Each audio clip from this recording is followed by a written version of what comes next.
En un rancho de los Altos de Jalisco, en el invierno de 1958, una mujer mayor se levantaba todas las mañanas a las 4:30. Antes de que cualquier ruido despertara al rancho, antes de que cantara el gallo, antes de que el cerro se pintara de gris, ella ya estaba hincada frente al fogón soplándole a la lumbre del día anterior para que volviera a prender. Cocinó el mismo desayuno para 11 personas, 6 días a la semana, durante 42 años. Cuando murió a los 91 años, sus nietos no encontraron en su casa ni microondas, ni horno eléctrico, ni cafetera. Encontraron una olla de barro tiznada, un comal de hierro de medio siglo y un molcajete que pesaba más que un niño. Eso era todo lo que necesitó. Ese desayuno es la número 12 de esta lista. La número 19 fue alimento de las soldaderas de la Revolución y la modernidad la cambió por un cereal de caja. La número 1. Era lo único que tu abuela nunca dejó de hacer aunque le quitaran todo lo demás. Y hoy, en la mayoría de las cocinas mexicanas, ya nadie sabe prepararla bien. Estos no son desayunos. Son la prueba de un México que se levantaba antes que el sol, que comía en silencio antes de empezar el día, que entendía que cocinar era una ceremonia y no una tarea. Y todo eso lo perdimos por una sola cosa, la prisa. Antes de empezar, suscríbete. Porque lo que vas a ver aquí, dentro de 20 años ya nadie va a saber contarlo. Vamos con los 25 desayunos olvidados de los ranchos mexicanos en tiempos de pobreza. Número 25. Atole de masa. Una bolita de masa de nixtamal del tamaño de un puño. Agua. Sal. Algunas casas le ponían epazote, otras una rama de canela. Eso era todo. La masa se deshacía en el agua hirviendo y se movía despacio con cuchara de madera hasta que el atole se ponía espeso y blanco como nube de río. La olla de barro al fogón soltaba un vapor que olía a maíz cocido y a leña verde, y ese vapor era lo primero que se sentía en la cocina antes del amanecer. En los pueblos del Bajío y del Altiplano Central, el atole blanco era el desayuno más antiguo de México. Se preparaba igual 4000 años antes de la conquista que en los ranchos de Guanajuato y Querétaro de los años 50. Era el primer alimento que un niño probaba después de la leche de su madre, y era lo que se le llevaba a un peón en una jícara antes de que saliera a la milpa. Una taza de atole blanco con 2 tortillas dobladas en el bolsillo era el desayuno completo de un jornalero antes del amanecer. Era luz líquida. Eso es lo que perdimos. Número 24. Café de olla. Café de grano molido en metate o en molino de mano. Una panela de piloncillo. Una rama de canela. Agua. Algunas casas le ponían un clavo, una cáscara de naranja, una pizca de anís.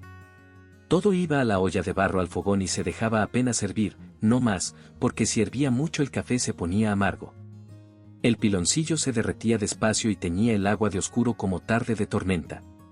La olla de café en el fogón era el reloj del rancho. Cuando el café estaba listo, el día empezaba. En las regiones cafetaleras del centro de Veracruz y de la Sierra de Chiapas, el café se cosechaba en el solar de la propia casa, pero el café de olla no era exclusivo de allá. Una bolsa de café de grano alcanzaba en cualquier rancho del altiplano para varias semanas, y el piloncillo se compraba en panelas grandes que duraban meses. Era el desayuno barato y sagrado que nadie se saltaba. El café de tu abuela no se hacía en máquina. Se hacía en silencio. Número 23. Tortilla recién hecha con manteca y sal. Una tortilla recién bajada del comal. Un dedito de manteca de cerdo derretida. Sal de grano, no de mesa. Eso era todo el desayuno los días en que no había nada más. La tortilla se doblaba al medio, la manteca se untaba caliente, la sal crujía entre los dientes y el desayuno duraba lo que duraba la tortilla, que no era mucho. En los ranchos más pobres del centro de México, la tortilla con manteca y sal era el desayuno de los chamacos antes de mandarlos a la milpa o a la escuela del pueblo. La tortilla nixtamalizada lleva más calcio por gramo que un vaso de leche, dato que las mujeres rancheras nunca conocieron y que tampoco les hacía falta conocer. Sabían que llenaba, que aguantaba, que se podía cargar en el bolsillo envuelta en un trapo, y con eso bastaba. El médico del pueblo, cuando lo había, decía que los hijos de las cocineras de fogón crecían más fuertes que los del centro del estado. Tampoco le hacía falta explicarse por qué. Era el desayuno de cuando no había desayuno. Y aún así alimentaba. Número 22. Frijoles de olla recalentados de la cena. Los frijoles que sobraron de la noche anterior, recalentados al fogón en su propio caldo. Una tortilla. A veces, si había, un pedacito de queso fresco. Los frijoles del segundo día siempre saben mejor que los del primero porque el caldo se concentra, el epazote suelta su sabor entero y el frijol se ablanda hasta deshacerse al primer mordisco. En los ranchos del Bajío, de los Altos de Jalisco y de los pueblos de Zacatecas, los frijoles eran la moneda alimentaria de la semana. Una olla grande puesta al fogón el lunes alimentaba a una familia entera hasta el viernes. Frijoles caldosos para el lunes, frijoles puercos para el martes, frijoles refritos para el miércoles, frijoles con tortilla aguada para el jueves, frijoles molidos para el viernes. Una libra de frijol negro o pinto costaba alrededor de $1 en los años 60 y daba para 2 semanas de desayunos. Eso no era pobreza. Era ingeniería. Era lo que tu abuela tenía cuando no tenía nada más. Y nunca le falló. Número 21. Migas con chile.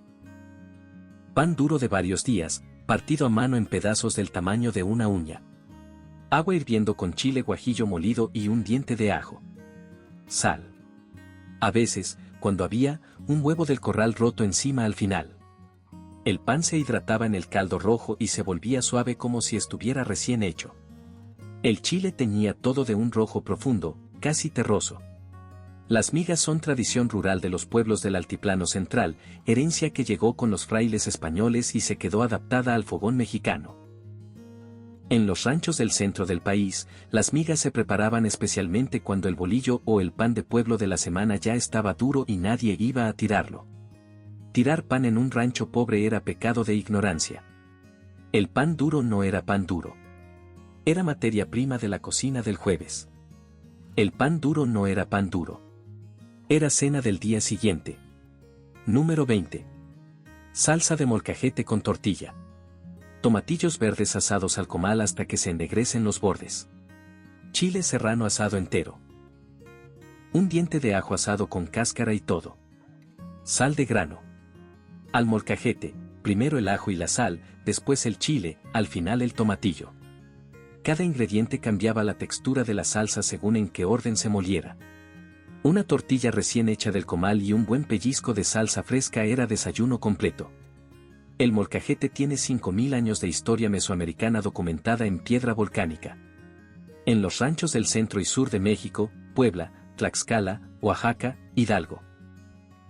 El sonido del tejolote pegándole al molcajete era la primera actividad ruidosa del día, antes incluso que el canto del gallo. La salsa molida en piedra tiene una textura que la licuadora moderna nunca pudo replicar, la piedra rasga, no corta. Suelta aceites distintos. Saca sabores que la cuchilla esconde. El sonido del molcajete era el reloj despertador del rancho. Hoy nadie lo escucha. Estos no son desayunos. Son una arquitectura del tiempo. Cada uno de estos platos exigía una hora del día específica, una temperatura específica del fogón, un movimiento específico de las manos, un orden específico de los ingredientes.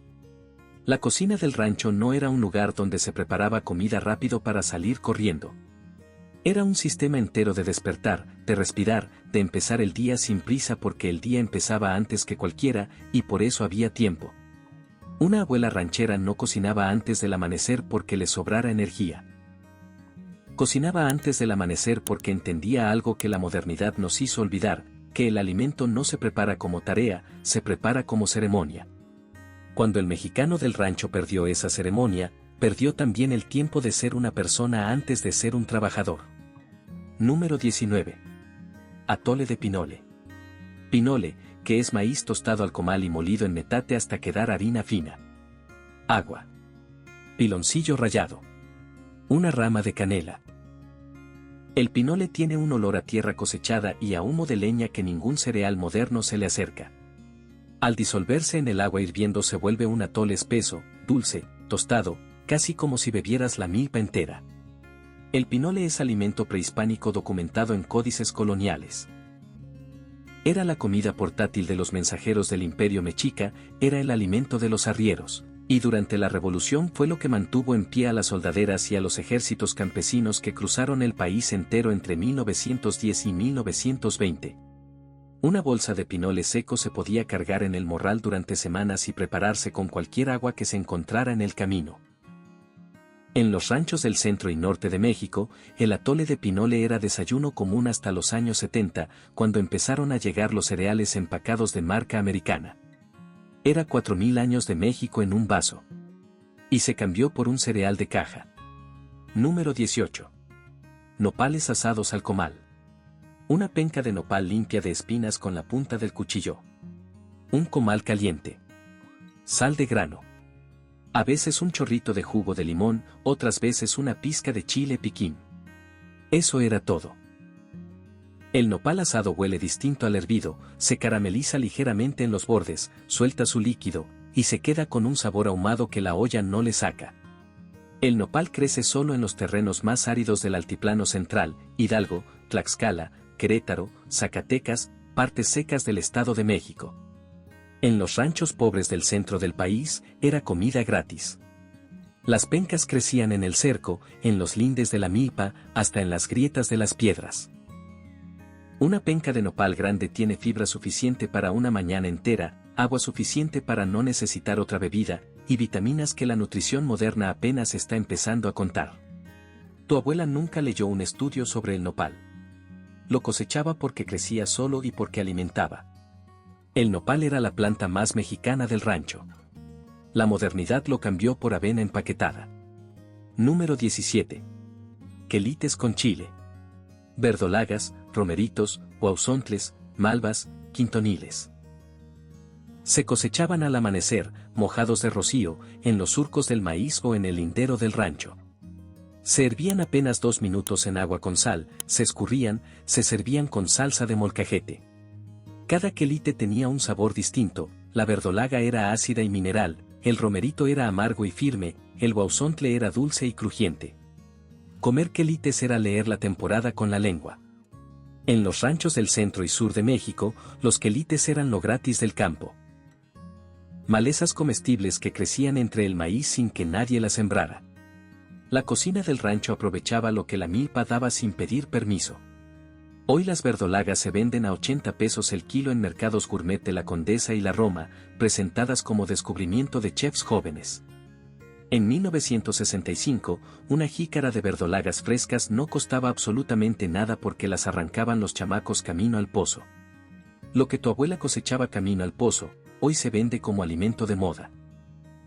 Número 16. Habas tostadas al comal. Habas secas, sin cáscara, tostadas al comal hasta que crujen al morder. Sal de grano espolvoreada al final. Algunas casas las molían después con chile seco para hacer pinole de haba.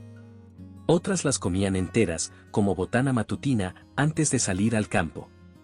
El haba tostada tiene un sabor profundo, casi a almendra, con un fondo de tierra que ninguna botana moderna replica. Las habas se cultivan en los ranchos de Tlaxcala, Puebla, el Estado de México y partes del Bajío desde la época de la colonia. Llegaron de España y se quedaron. En tiempos de pobreza, una bolsa de habas secas era el desayuno seco de varias semanas. Los peones que iban a la milpa se llevaban un puñado de habas tostadas en el bolsillo, envueltas en un pedazo de papel estraza. Eran proteína vegetal portátil. Eran las almendras del campesino mexicano antes de que la palabra almendra significara nada en el rancho. Eran las almendras del pobre. Y nutrían más que las almendras del rico. Número 15. Pan de pueblo remojado en café de olla. Un cuarto de pan duro de la panadería del pueblo. Una taza de café de olla bien caliente. Eso era todo. El pan se rompía a mano, se metía en el café, se dejaba ablandarse hasta que casi se deshacía, y se comía con cuchara como si fuera sopa. El café absorbía el dulzor del pan, el pan absorbía el café, y el desayuno olía a panadería de la mañana. En cada pueblo del centro de México había una panadería que prendía el horno de leña a las 3 de la mañana. El olor del pan recién horneado recorría el pueblo antes de que cantara el gallo, y servía de despertador para todo el barrio. El pan del día anterior se vendía a precio reducido, y era el que terminaba mojándose en el café de los desayunos pobres. La devaluación del peso en septiembre de 1976 dobló el precio de la harina de un día para otro, y muchas panaderías de pueblo pequeño no aguantaron el golpe. Cuando cerraron, no las reemplazó otra panadería. Las reemplazó el pan de molde Bimbo en el supermercado. El pan de tu pueblo se hacía con prisa antes del sol. Hoy llega congelado del supermercado. Aquí está la verdad que ningún anuncio te va a contar. La modernidad no nos quitó comida, nos quitó tiempo. Y al quitarnos tiempo, nos hizo creer que eso era progreso.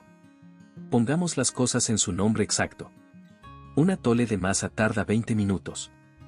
Un café de olla tarda media hora. Una salsa de molcajete tarda 15 minutos de molida real, no de licuadora.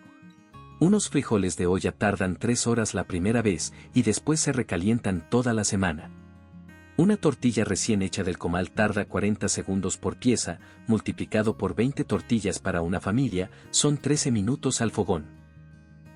Suma todo eso y un desayuno de rancho completo era hora y media de cocina antes del amanecer. Hora y media. ¿Y qué nos vendió la modernidad para reemplazar esa hora y media? Nos vendió que el tiempo se mide en productividad. Nos vendió que cada minuto que no estás generando dinero es un minuto desperdiciado. Nos vendió la cafetera de cápsula para que el café tarde 40 segundos en lugar de media hora, y ahora le pagamos a Nestlé 6 pesos por cápsula lo que en el rancho de tu abuela costaba 10 centavos por taza.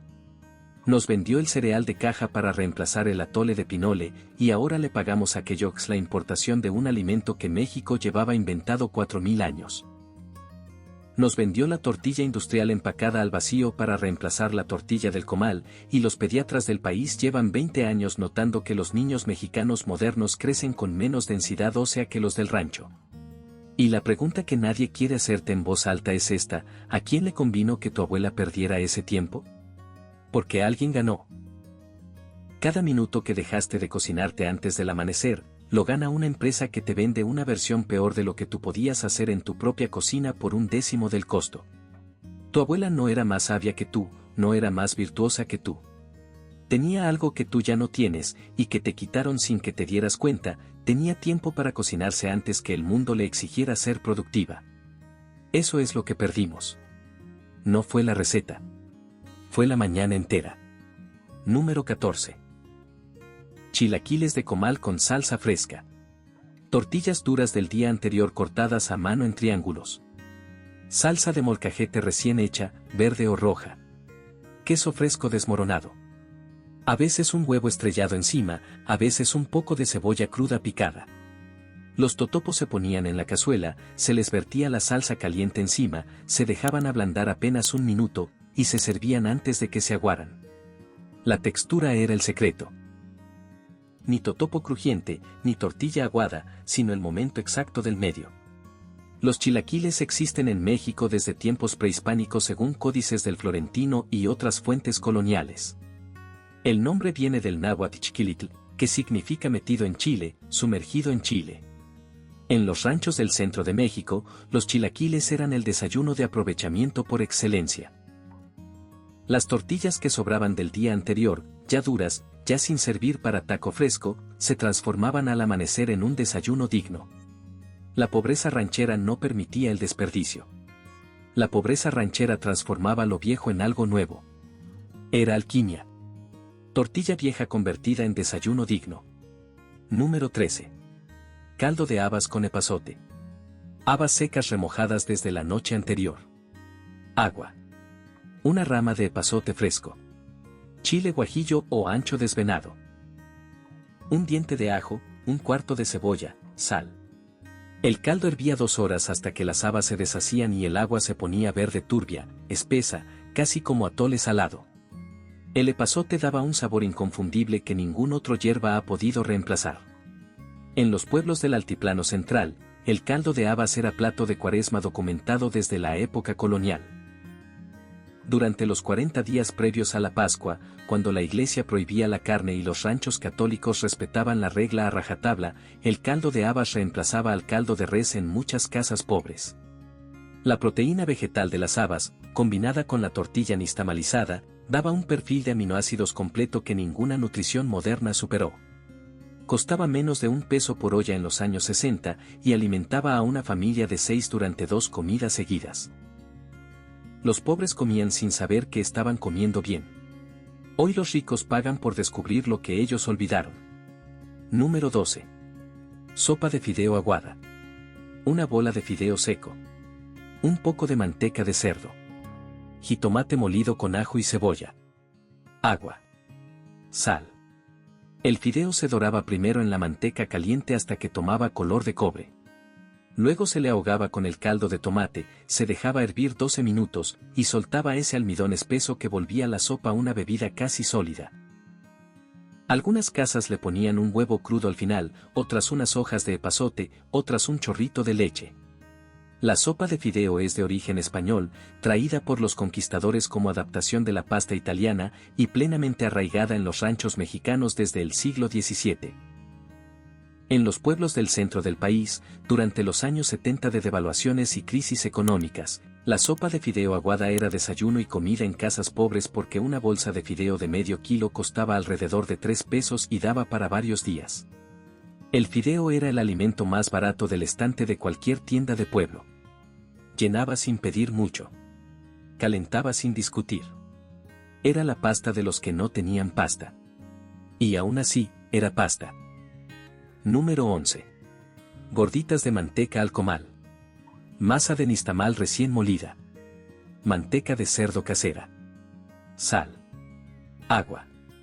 La masa se amasaba con la manteca hasta que tomaba color crema y dejaba de pegarse en las manos. Se hacían bolitas del tamaño de un huevo de codorniz, se aplastaban entre las palmas, se ponían al comal caliente. La gordita se inflaba al medio cuando estaba lista, y al abrirla salía un vapor que olía a maíz cocido con grasa de cerdo, ese olor que solo el comal de barro le saca. Las gorditas son tradición ranchera del Bajío, los Altos de Jalisco, partes de Aguascalientes y Zacatecas. Se preparaban frescas cada mañana antes del amanecer, sobre comal de barro tiznado por décadas de uso. La manteca venía del marrano que se mataba una vez al año en el rancho, y rendía meses guardada en olla de barro tapada con un pedazo de cuero. Las gorditas eran portátiles, los peones se las llevaban envueltas en trapo de manta a la milpa, y al mediodía seguían siendo comestibles. Eran el alimento que viajaba con el trabajador.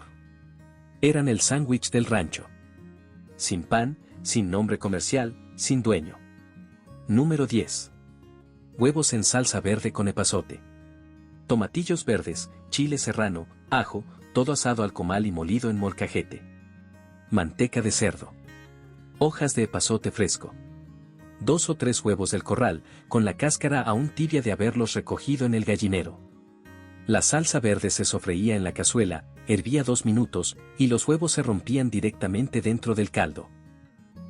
Se cocinaban en la salsa, no en sartén aparte. La yema quedaba apenas tierna, suspendida en el verde brillante.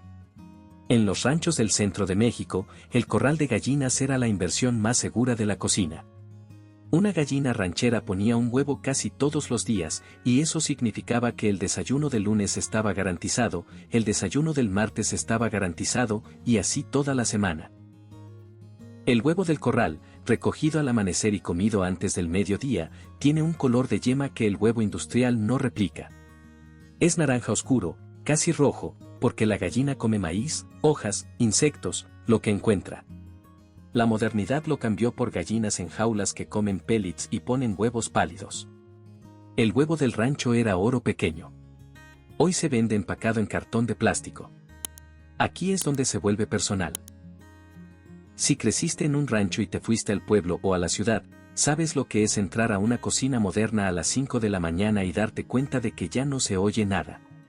La cocina moderna no tiene sonido. Tiene pitidos.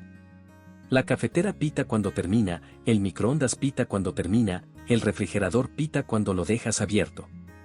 Pero no hay fogón, no hay molcajete, no hay olla de barro burbujeando despacio, no hay comal soltando vapor de tortilla recién hecha.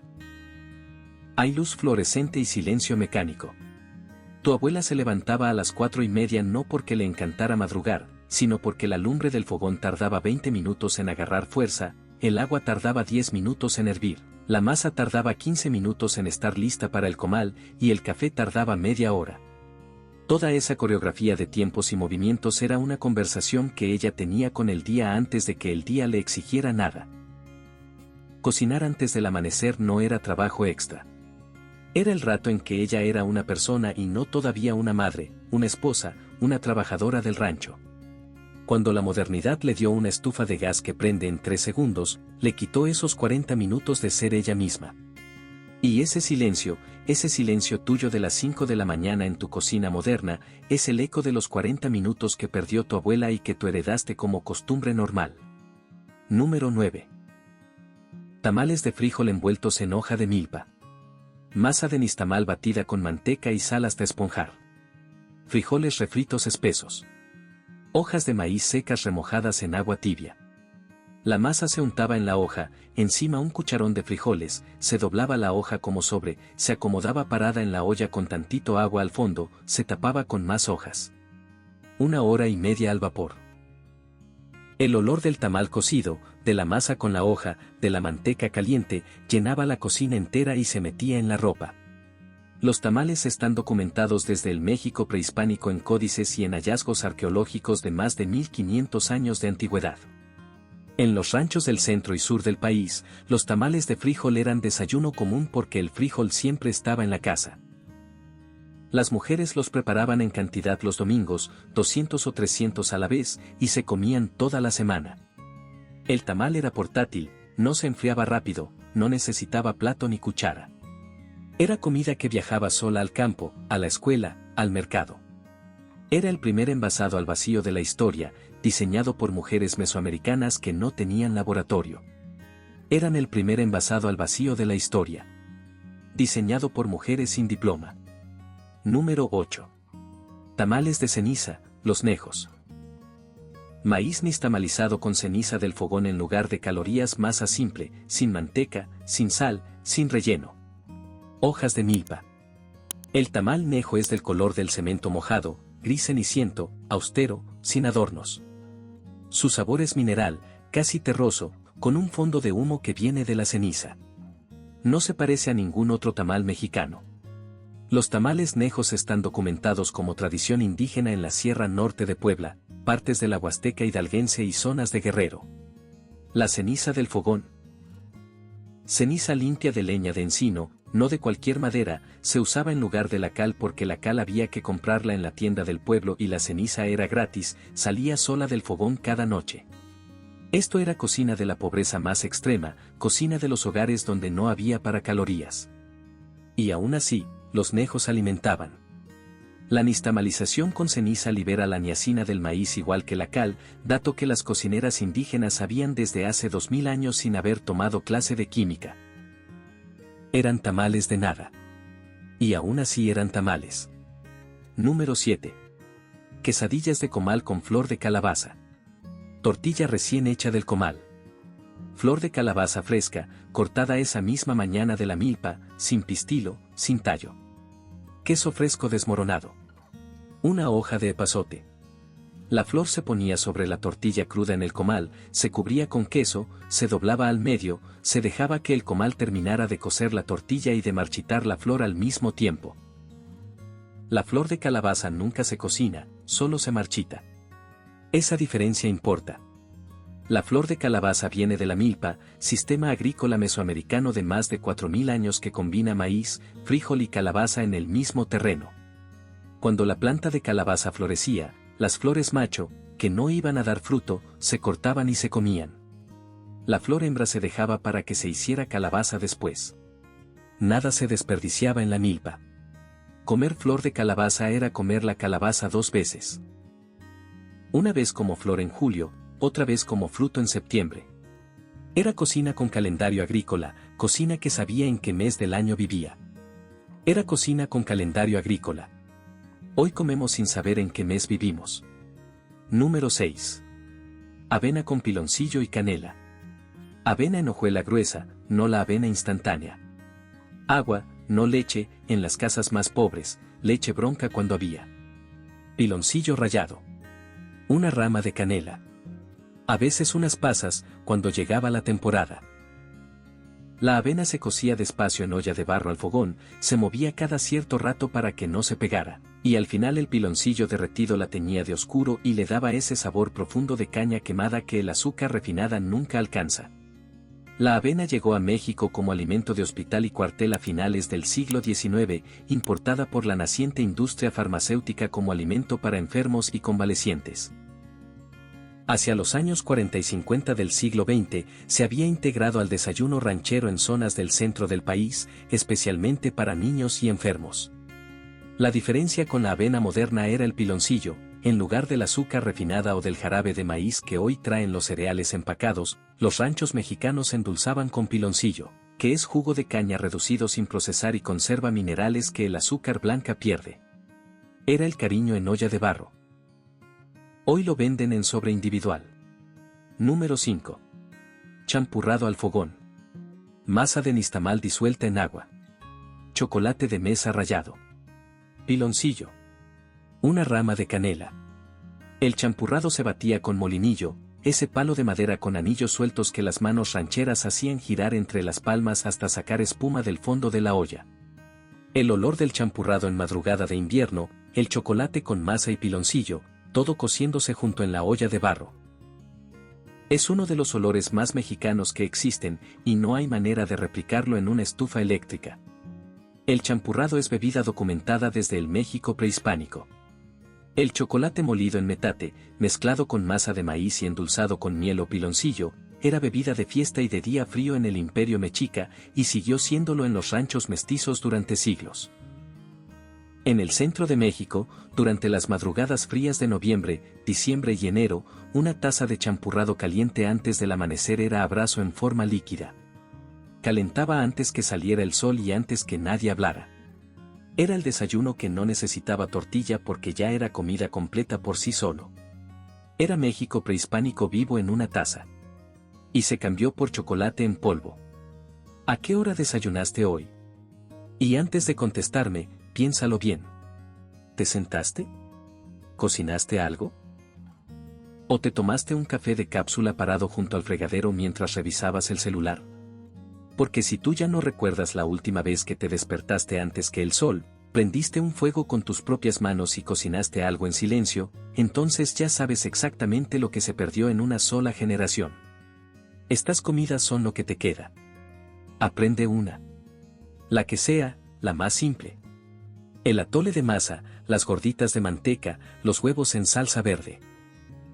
Pero cocínala antes del amanecer una vez en tu vida, sin prisa, sin teléfono, sin radio. Porque si tú no lo haces, tus hijos no van a saber siquiera lo que perdieron, y el silencio de tu cocina moderna se va a heredar como si fuera lo normal. Número 4. Atole de elote tierno. Granos de elote tierno desgranados a mano de la mazorca recién cortada de la milpa. Leche o agua. Piloncillo. Una rama de canela. El elote se molía en metate hasta sacarle leche, se colaba, se cocía despacio. El atole quedaba espumoso, dulce de la propia dulzura del elote, amarillo encendido como si en la taza hubiera sol metido. El sabor era de milpa fresca, de campo recién cosechado, de septiembre. El atole de elote es tradición de la temporada de cosecha en regiones maiceras del centro de México, Estado de México, Tlaxcala, Hidalgo, partes de Puebla. Cuando la milpa daba elote tierno, entre finales de agosto y mediados de octubre, no antes y no después, el atole de elote marcaba la temporada. Se preparaba durante un mes al año, no más.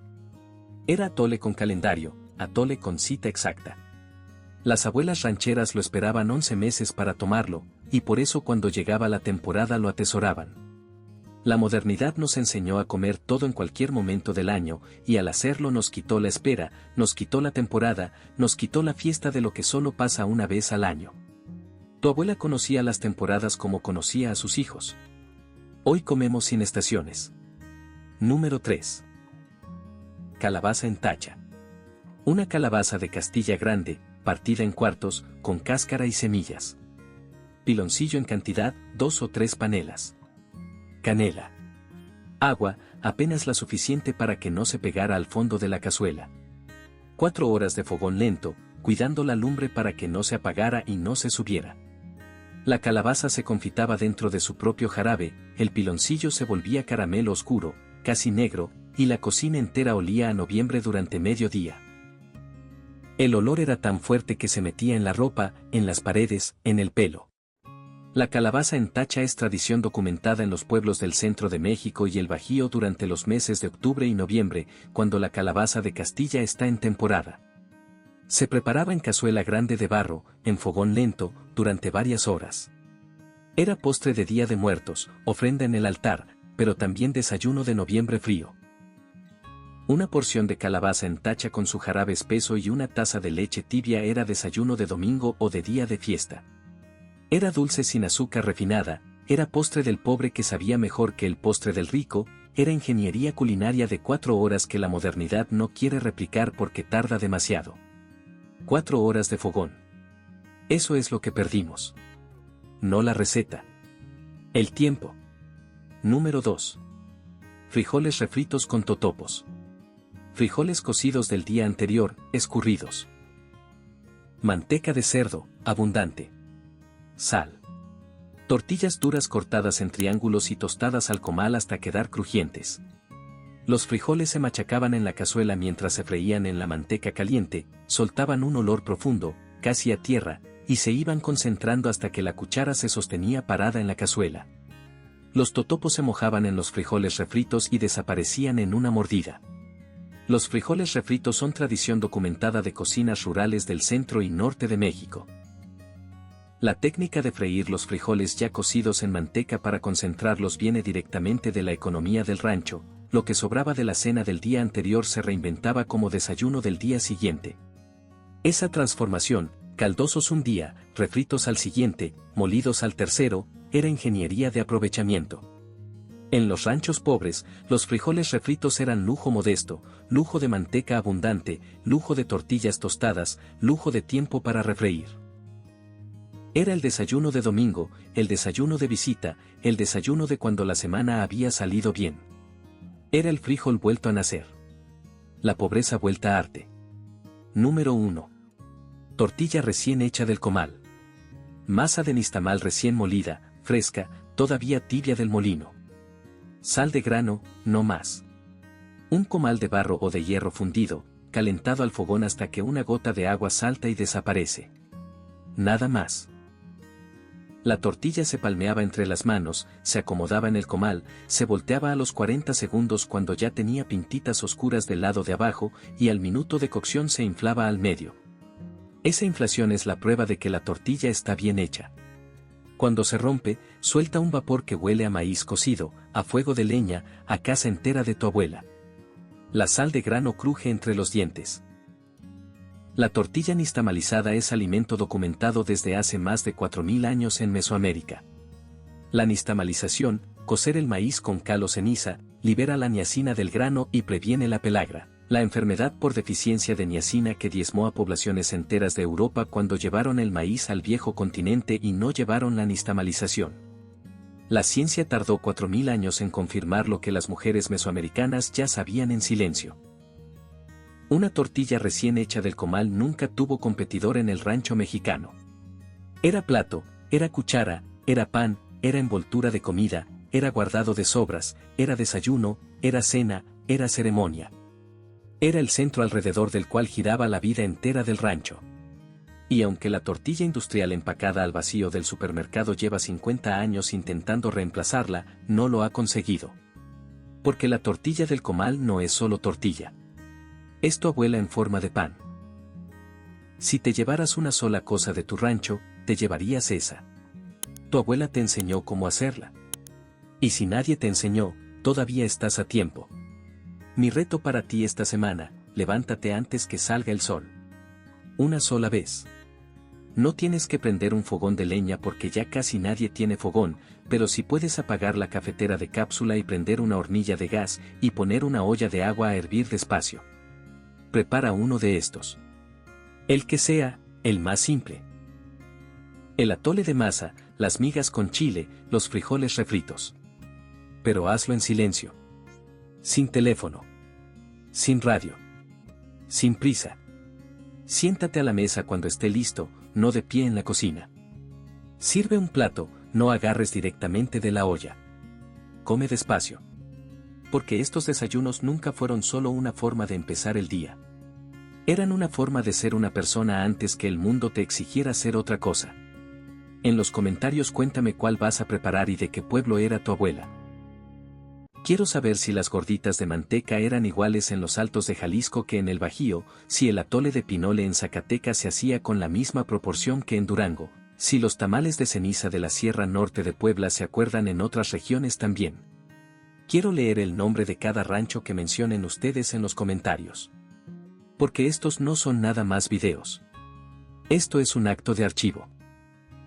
Cada vez que un mexicano se levanta antes del amanecer y prende una lumbre para hacer tortilla, una abuela que ya no está sigue viva un día más.